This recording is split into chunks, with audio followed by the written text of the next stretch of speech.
अस्सलाम वालेकुम dear students, उम्मीद करता हूँ आप लोग खैर वाफियत से होंगे। तो आज हम स्टार्ट करने वाले हैं अपने सेट्स एंड फंक्शन की फर्स्ट एक्सरसाइज 17.5। तो इसी तरह डियर स्टूडेंट देखें, आप लोगों ने ये जो हमारा जो है प्रीवियस लेक्चर नहीं सुना है तो आप पहले उसे सुनिएगा कि देखिए सेट्स और फंक्शन, तो फंक्शन क्या होता है और फंक्शन कब बनता है, डोमेन क्या होती है, को डोमेन क्या होती है, ये सारी की सारी चीज़ें आप प्रीवियस वीडियो में देखेंगे। तो आज हम बात करेंगे 17.1 का फर्स्ट क्वेश्चन। तो अब इसमें क्या कहता है, देखें फर्स्ट एक्सरसाइज में हमें यहाँ पर मिलती है चीजें कि right the following sets in tabular form. तो अब टेबुलर फॉर्म क्या है कि देखें सेट्स को नोटेशन करने के यहाँ पे 3 टाइप्स होती है कि सेट्स को हम डिस्क्रिप्टिव फॉर्म में लिखते हैं और हम जो है सेट बिल्डर फॉर्म होती है और एक टेबुलर फॉर्म होती है। तो अब जो हम सबसे पहले जो सॉल्व करने वाले हैं अपने इस फर्स्ट क्वेश्चन को टेबुलर फॉर्म के अंदर। तो आइएगा डियर स्टूडेंट, अब हम सॉल्व करते हैं। तो किस तरीके से देखें, इन्होंने कहा है कि sets of all integers between -3 and +3। तो अब हमने क्या इंटीजर्स लिखने हैं, लेकिन किन के दरमियान लिखने हैं, -3 और +3। तो अब हम क्या करेंगे, हमने यहाँ पर डिनोट कर देना है बिल्डर फॉर्म। जो हम करली ब्रैकेट के अंदर जो लिख रहे होते हैं वो अपने पास से टेबुलर फॉर्म होता है, ठीक है। तो अब हमने इसको टेबुलर फॉर्म में लिख देना है। तो किस तरह से हमने इसे लिखना है कि sets of all integer between -3 and +3। तो अब इनके दरमियान वाले लिखने हैं। तो अब अपने पास जो -3 है तो इससे बेटा हम अपने पास जो बड़ा वो होगा -2, और इसी तरह फिर अपने पास आता है -1, और फिर क्या आता है 0, और 0 के बाद क्या आता है 1 और 2। अब हमने क्या करना था, तो ये बताना था कि अपने पास -3 एंड 3 प्लस का इनके दरमियान जो इंटीजर्स आते हैं हमने सिर्फ और सिर्फ वो लिखने थे। तो ये वाले जो चीज है -2, -1, 0, 1, 2, ये बिटवीन वाले थे, हमने लिख दिया। तो अब डियर स्टूडेंट हम अपना सेकंड क्वेश्चन सॉल्व करते हैं। कहता है कि set of composite numbers less than 11। अब कॉम्पोजिट और प्राइम के होते हैं जिसके 2 फैक्टर होते हैं, और मोर देन 2 फैक्टर्स इसका कॉम्पोजिट नंबर। तो अब जैसा कि अपने पास 2 है ये प्राइम है और 4 क्या है, ये कॉम्पोजिट है। तो हमने लेस देन लिखना है 11 से, लेकिन कॉम्पोजिट। अब वो कौन से होते हैं कॉम्पोजिट अपने पास नंबर्स, देखें हमने इसे लिखना है कि हम इसे शो करवा देते हैं। चलें, अब b इज इक्वल टू, अब कॉम्पोजिट क्या है, अब 2 नहीं होगा, 2 भी प्राइम है, 3 भी प्राइम है। तो अब हम क्या करेंगे, इधर लिखेंगे हम 4, ठीक है। 4 के बाद हम लिखेंगे 6, और 6 के बाद हमने लिखना है 8, 8 के बाद हमने लिखना है 9। अब क्या है, मतलब ऐसा नहीं कि ऑड, उन्होंने कहा है कि कॉम्पोजिट लिखने हैं, कॉम्पोजिट ऑड नहीं है। इसका मतलब इन्होंने कहा है कि आप वो लिखें जिसपे खुद का टेबल भी जा रहा हो और दूसरा भी जाता हो, कॉम्पोजिट, ठीक है। अब 9 से हम बेटा यहाँ पे 10 लिख सकते हैं, ठीक है। और अब 11 नहीं लिख सकते क्योंकि इन्होंने कहा लेस देन 11, तो हम यहाँ पर स्टॉप कर देंगे। तो ये अपने पास एक कॉम्पोजिट का सेट बन गया टेबुलर फॉर्म में लेस देन 11, ठीक है। तो इसी तरह अब हम बात करते हैं अपने थर्ड क्वेश्चन की तरफ। ये कहता है x such that x belong to. अब ये ताल्लुक रखता है, ठीक है, मेंबर्स। अब ये ताल्लुक रखता है बेटा belong to p and 5 greater than, ये x का मतलब यहाँ पे बिटवीन होगा, ठीक है। अब यहाँ पे क्या हो गया, बिटवीन हो गया। अब 5 से जो ग्रेटर हो और less than, under less then 13।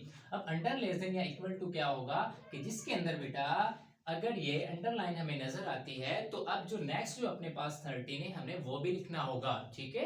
तो अब हम क्या करेंगे, अब हमने यहाँ पे सेट बनाना है, तो सीखा। तो अब हमने कौन से लिखने हैं, हमने लिखने हैं यहाँ पर कौन से, प्राइम, जिन पर खुद का टेबल जाए। ये ऊपर कॉम्पोजिट था और ये क्या है, प्राइम है। तो आइएगा अब हम इसे प्राइम लिखते हैं। तो लेकिन 5 से यहाँ पे क्या हो, ग्रेटर हो। तो अब 6 जो है कॉम्पोजिट है, लेकिन हम लिखेंगे 7। अब 9 नहीं लिख सकते क्योंकि वो प्राइम नहीं है। अब इसके बाद 10 नहीं लिख सकते, हम लिखेंगे 11, ठीक है। और ये प्राइम भी है, ठीक है।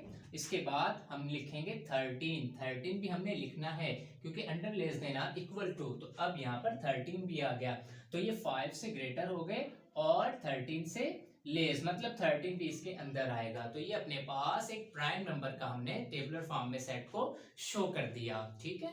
तो इसी तरह जब हम बात करते हैं अपने क्वेश्चन नंबर 4 की, तो हम इधर क्या लिखेंगे, इधर भी हमने इसको टेबुलर फॉर्म में कहते हैं Y such that X belong to odd number. अब यहाँ पर हमने ऑड लिखना है एंड 7 से ग्रेटर हो और लेस देन 17। अब यहाँ इक्वल टू नहीं है ना, under less than equal to, अब हमने यहाँ पर 17 को नहीं लिखेंगे, ठीक है।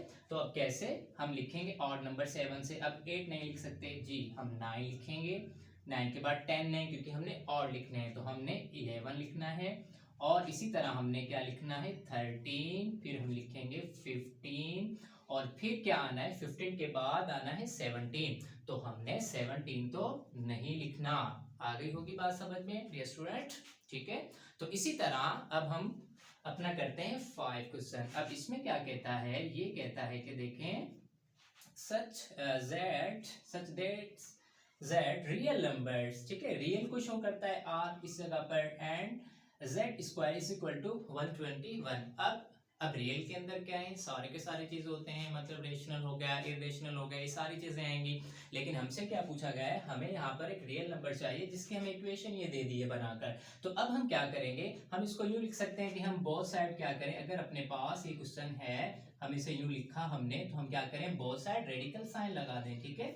जब हम बोथ साइड रेडिकल साइन लिखते हैं तो अपने पास क्या आता है इसका रिजल्ट, देखें ये स्क्वायर कैंसिल, रेडिकल साइन, और इसका स्क्वायर रूट क्या आता है 11, तो अपने पास प्लस माइनस में क्या आ जाएगा 11 आ जाएगा। तो अब हम सिंपली यहाँ पे लिख सकते हैं कि अपने पास माइनस का 11 और अपने पास प्लस का 11, ठीक है। तो ये अपने पास इसका इस इक्वेशन का रिजल्ट आता है।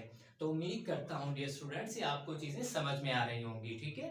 तो इसी तरह अब अपना लास्ट इस क्वेश्चन का जो है पार्ट रहता है, वो क्या कहता है कि अपने पास बिलोंग टू रेशनल नंबर, वो कहता है कि रेशनल नंबर आप हमें दें और हमें इक्वेशन उन्होंने ये बना के दी है। तो अब यहाँ पे लिखेंगे, क्या लिखेंगे, अगर देखें हम इसे सॉल्व करते हैं P square is equal to -1, तो अब हम क्या करते हैं बोथ साइड जब रेडिकल साइन लगाते हैं तो अपने पास P square is equal to -1, तो अब इधर square cancel, radical sign cancel, और इसी तरह ये नहीं हो सकता, हाँ लेकिन हम ये कह सकते हैं कि इसकी जगह पर हम आयोटा लिखते हैं क्योंकि ये आयोटा के इक्वल होता है, और we know that iota is not rational number, it is irrational number. तो आयोटा एक इरेशनल नंबर है, तो उन्होंने तो कहा है कि हमें रेशनल, क्योंकि ये क्यू जो है हमें किसको रिप्रेजेंट करता है रेशनल को, तो अपने पास रेशनल तो नहीं है, अपने पास तो जो नंबर मिलता है वो हमें इरेशनल मिलता है। तो हम कहेंगे कि अपने पास जो ये रिजल्ट आया है ये इम्पीटी सेट आया है, क्या है इम्पीटी, या इसे यूं लिखें या फिर इसे हम